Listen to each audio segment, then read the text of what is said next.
کہ نکاح مسجد میں ہونا چاہیے. یہ بات جو ہے شروع میں تو لوگوں کو عجیب سی لگی، لیکن جو دلائل میں نے دیے وہ اتنے کنونسنگ تھے کہ الحمدللہ اس کو تو لوگوں نے بہت جلد قبول کر دی.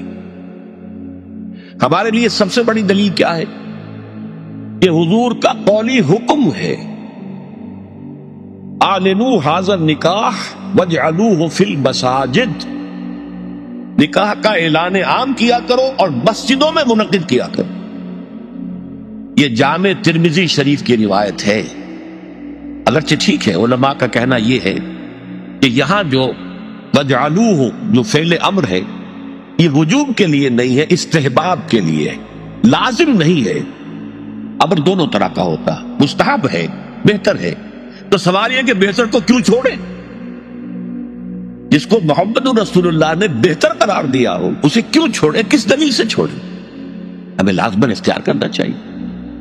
پھر میں نے عرض کیا حضور کی بیٹیوں کے نکاح مسجد میں ہوئے تو ہمارے ہاں کون ہے وہ چودھری اور وہ سرمایہ دار تو جو سمجھے کہ میری بیٹی کی تو توہین ہو جائے گی اس کا نکاح مسجد میں ہو؟ اس طرح باتیں سمجھانے کے لیے ہوتی. حضور کی محبت ہر مسلمان کے دل میں ہے، لیکن کسی نے ادھر توجہ دلائی ہی نہیں تو لوگ کیا کریں؟ اس میں علماء کی فیلیور ہے سب سے بڑی. اور اس کی وجہ کیا ہے؟ وجہ یہ ہے کہ ہمارے مولوی عام طور پر کمی کاری ہوتے ہیں، ملازم ہوتے ہیں. دیہات میں تو ان کی حیثیت کمی کاروں سے زیادہ ہوتی ہی نہیں. وہ چودھریوں سے کیسے کہے؟ عام شہروں میں بھی مساجد کی جو مینیجنگ کمیٹیز ہوتی ہیں وہ تو سرمایہ داروں پر، لوگوں پر، اونچے لوگوں پر مستویز ہوتی ہیں، ان سے کیسے کہیں؟ لہذا یہ حدیث جو ہے بیان نہیں کی گئی. حدیث موجود ہے ترمذی شریف، اعلنوا ھذا النکاح واجعلوہ فی المساجد. میں نے اس حدیث کا حوالہ دیا تو لوگوں کی آنکھیں کھل گئی. جب کہا دیکھو اگر فاطمہ الزہرا رضی اللہ تعالی عنہا کا نکاح مسجد میں ہو سکتا ہے تو کس کی بیٹی زیادہ عزت والی ہے حضرت فاطمہ الزہرا رضی اللہ تعالی. تیسری بات میں نے اور دی دلیل، اور اس میں غیرت کو ابھارا کہ دیکھو عیسائیوں نے اب تک اپنے چرچ اور اپنے پادری کی یہ عزت برقرار رکھی ہے. ان کی شادی چرچ میں ہوگی، کہیں نہیں ہوگی. پرنس ہو وہی جائے گا. اور اس میں مجھے واقعہ یاد آتا ہے جب شادی ہونے والی تھی پرنس اینڈریو کی، اس کی بیوی کا سارا فرگوسن جو نام تھا، اور وہ ذرا نٹکھٹ قسم کی لڑکی، کیا عورت تھی پوری. تو اس نے یہ کہا تھا، اس کا بیان آیا تھا، I will not say I'm not a timid type of woman. I won't say I will obey him. اس سے مجھے معلوم ہوا کہ ان کے نکاح کے اندر یہ قول بھی ہوتا ہے کہ پادری کے سامنے چرچ میں کھڑے ہو کر، چونکہ ان کے ہاں پردہ نہیں ہے، لڑکا اور لڑکی دونوں آمنے سامنے کھڑے ہو کر ایجاب و قبول کرتے ہیں، اور لڑکی یہ بھی کہتی ہے کہ میں اس کی تابع داری کروں گی. اس نے کہا میں نہیں کہوں گی، یہ کہنا تو پڑا. اس کے بغیر وہ پرنس اینڈریو کی دلہن نہیں بن سکتی تھی. شادی جو ہے وہ تو بہرحال چرچ میں ہوئی. ہمارا مولوی بیچارہ بغل میں دبا کر وہ رجسٹر اور بیٹھا سوکھ رہا ہوتا ہے، بارات تو ابھی آئی نہیں ہے، 2 گھنٹے گزر گئے، بیٹھا ہوا. یہ اس کی حیثیت ملازم کا. یہ وجہ ہے. اب جب اس سے بھی غیرت جاگی لوگوں کی، ہاں واقعی بات صحیح ہے، عیسائیوں کے ہاں اگر ابھی تک چرچ کا یہ مقام ہے اور پادری کی عزت ہے. چوتھی دلیل میں نے اور دی. دیکھو نکاح سے کیا ہوتا ہے کہ ہمارے اس معاشرے میں ایک نئے خاندان کی بنیاد پر اس کے لیے دعا کرنا، خیر، برکت، بھلائی، سعادت، یہ اس نکاح کا جز ہوتا ہے. لکھتے بھی ہے کہ دعا میں شریک ہو. اب ظاہر بات ہے کہ دعا کا ماحول آپ نے باہر جو ہے بڑے قالین بچھا لیے قیمتی، اور ان پر قیمتی صوفے رکھ لیے اور بڑے سنہری قسم کے شامیانے لگا لیے، لیکن وہاں پر ماحول کیا ہوتا ہے؟ سگریٹیں پی رہے ہیں، دھواں سگریٹوں کا، قہقہے لگ رہے ہیں، غیبتیں ہو رہی ہیں، اور یہ کہ کوئی باہر ڈال رہے ہیں، فحش گوئی کر رہے ہیں. اس حال میں کوئی شخص جو ہے کونے میں بیٹھے ہوا مولوی صاحب جو ہے من من من من من کر کے وہ کچھ پڑھتے ہیں اور کہتے ہیں دعا کر لو. اب دعا کیا خاک کر لو؟ دعا کے لیے ماحول ہوتا ہے، دل کی آمادگی ہوتی ہے، ذہنی اور نفسیاتی تیاری ہوتی ہے، تب دعا ہوتی ہے نا. یہ ماحول ہمارا اس میں ہم نماز کے لیے جمع ہوئے ہیں، جمعے کے لیے جمع ہوئے ہیں، مسجد ہے، پاک ماحول ہے، لوگ اپنی اپنی حد تک اچھے کپڑے پہن کے آئے ہیں اور اس کے اندر عطر بھی لگایا ہے، حضور کی سنتیں ہیں یہ، اس طرح جمعے کی تیاری کیا کرو۔ اس ماحول کے اندر کوئی دھواں نہیں ہے سگریٹ کا، کوئی قہقہ نہیں ہے، کوئی غیبتیں نہیں ہو رہی ہے، کوئی بکواس نہیں ہو رہی ہے، یہاں دعا کا ماحول۔ تو یہ 4 دلیلیں ایسی تھیں کہ جو قاطع تھی اور ہیں الحمدللہ۔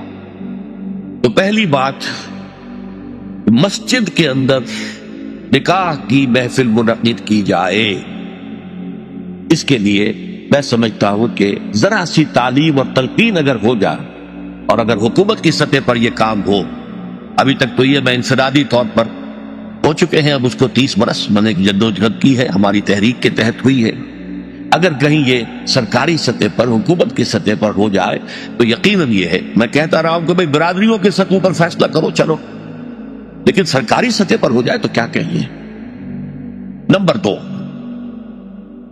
شادی کے موقع پر لڑکی والوں کی طرف سے کسی دعوت کا کوئی ثبوت نہیں، بلکہ اصل میں تو اصول سمجھ لیجئے، فلسفی کیا ہے اسلام۔ شادی کے معاملے میں لڑکی والوں پر کوئی بوجھ نہیں آنا چاہیے، سارا خرچہ لڑکے کے ذمہ۔ اب آپ غور کیجئے، شادی لڑکے کی ضرورت بھی ہے، لڑکی کی ضرورت بھی ہے۔ لڑکے کی زندگی بھی نامکمل ہے بیوی کے بغیر، لڑکی کی زندگی بھی نامکمل ہے شوہر کے، دونوں کی برابر ضرورت۔ لیکن مرد مہر دیتا ہے، عورت مہر لیتی ہے۔ کیوں؟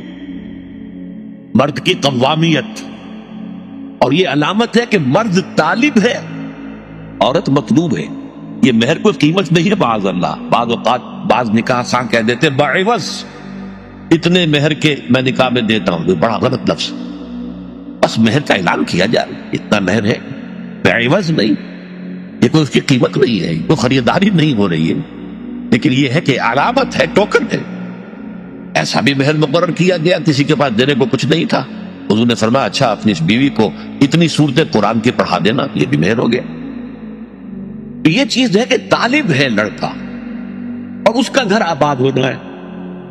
لڑکی کا معاملہ جو ہے وہ اس کے برعکس ہے، اس پر کوئی بوجھ نہیں آنا چاہیے۔ اس کے ماں باپ نے پال پوس کر تمہارے حوالے کر دی، شرم کرو کہ اس کے بعد تمہیں کچھ مزید چاہیے اس سے، اس سے بڑی بات کیا ہے؟ لہذا لڑکی والوں کی طرف سے دعوت طعام کا کوئی ثبوت نہیں، اس کی جڑ کٹنی چاہیے، زیرو، کوئی مشروب بھی نہیں، کوئی اور نہیں۔ بلکہ آپ کو معلوم ہے نکاح کی محفل میں چھوارے کون لے کے آتا ہے؟ لڑکے والے، اور پھر پلاؤ متنجن کس سے کھاتے ہیں؟ ذرا دیکھیے کس قدر یہ مزہ کا خیز صورت ہے۔ فرض کیجئے گئے ہیں آپ کسی کے گھر پر جا کر، لڑکی کے گھر پر جا کر نکاح ہو رہا، نکاح ہو گیا، اب چھوارے جو ہے لڑکے والوں کی طرف سے، اور اس کے بعد دعوت ہو رہی ہے، پلاؤ متنجن بریانی اس کی طرف سے۔ عقل کے ناخن لو، تو کیا چھوارے نہیں وہ بانٹ سکتا تھا جس نے تمہیں مرغ پلاؤ کھلایا؟ یہ کیوں ہے؟ اس کو سمجھیے۔ ہمارے ہاں 2 تہذیبیں گڈ پھٹ ہو گئی، ایک اسلامی تہذیب اور اس کا تقاضا، ایک ہماری جو پرانی ہندوانہ تہذیب ہے اس کے اثرات چل رہے ہیں۔ ہماری تہذیب کا یہ ہے کہ لڑکا خرچ کرے گا اور وہ چھوارے لے کر آئے گا۔ ہندوانہ تہذیب ہے یہ دعوت لڑکی والوں کی، یہ ہماری نہیں ہے۔ اور اس کے لیے میں لطیفہ آپ کو سنا دوں، یہ جو میوات کا علاقہ تھا جہاں سے کہ یہ تبلیغی جماعت شروع ہوئی ہے، بڑا کام کیا انہوں نے، شدھی کی تحریک، چونکہ ہندوؤں نے اسے ٹارگٹ کر لیا تھا اس علاقے، وہاں حال یہ تھا کہ کبھی کوئی بزرگ کسی کے ایمان لے آئے تھے، تربیت ہوئی نہیں، تعلیم ہوئی نہیں، تو کہنے کو مسلمان تھے، نام بھی آدھے ہندو آدھے مسلمان، نام بھی ایسے ہوتے۔ اب ان کے ہاں جب شادی ہوتی تھی تو ایک تو مولوی جی، وہ مولوی کہتے ہیں، مولوی نہیں، مولوی جی نے آ کے بول پڑھا دیے، نکاح ہو گیا۔ اطمینان نہیں ہوتا تھا کہ یہ صرف بول سے میں نے قبول کیا، یہ بندھن بن گیا نہیں بنا۔